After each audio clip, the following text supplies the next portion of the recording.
प्राचीन समय में विद्यार्थी गुरुकुल में रहकर ही पढ़ा करते थे। बच्चे को शिक्षा ग्रहण करने के लिए गुरुकुल में भेजा जाता था। बच्चे गुरुकुल में गुरु के सानिध्य में आश्रम की देखभाल किया करते थे और अध्ययन भी किया करते थे। वरदराज को भी सभी की तरह गुरुकुल भेज दिया गया।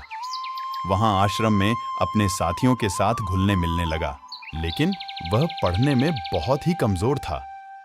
गुरु जी की कोई भी बात उसके बहुत कम समझ में आती थी। इस कारण सभी के बीच वह उपहास का कारण बनता है।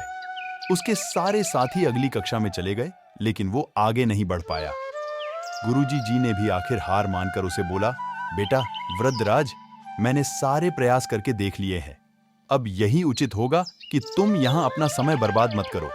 अपने घर चले जाओ और घर वालों की काम में मदद करो। वृद्धराज ने भी सोचा कि शायद विद्या मेरी किस्मत में नहीं है और भारी मन से गुरुकुल से घर के लिए निकल गया। दोपहर का समय था। रास्ते में उसे प्यास लगने लगी।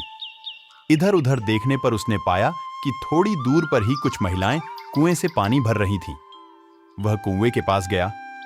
वहां पत्थरों पर रस्सी के आने जाने से निशान बने हुए थे, तो उसने महिलाओं से पूछा, यह निशान आपने कैसे बनाए? तो एक महिला ने जवाब दिया, बेटे, यह निशान हमने नहीं बनाए। यह तो पानी खींचते समय इस कोमल रस्सी के बार बार आने जाने से ठोस पत्थर पर भी ऐसे निशान बन गए हैं। वृद्धराज सोच में पड़ गया। उसने विचार किया कि जब एक कोमल से रस्सी के बार बार आने जाने से एक ठोस पत्थर पर गहरे निशान बन सकते हैं, तो निरंतर अभ्यास से मैं विद्या ग्रहण क्यों नहीं कर सकता। वृद्धराज ढेर सारे उत्साह के साथ वापस गुरुकुल आया और अथक कड़ी मेहनत की। गुरुजी ने भी खुश होकर भरपूर सहयोग किया। कुछ ही सालों बाद यही मंदबुद्धि बालक वृद्धराज आगे चलकर संस्कृत व्याकरण का महान विद्वान बना, जिसने लघु सिद्धांत कौमुदी, मध्य सिद्धांत कौमुदी, सार सिद्धांत कौमुदी, गीर्वाणपद मंजरी की रचना की। शिक्षा मॉरल। दोस्तों, अभ्यास की शक्ति का तो कहना ही क्या है। ये आपके हर सपने को पूरा करेगी। अभ्यास बहुत जरूरी है, चाहे वो खेल में हो या पढ़ाई में या किसी और चीज में। बिना अभ्यास के आप सफल नहीं हो सकते हो।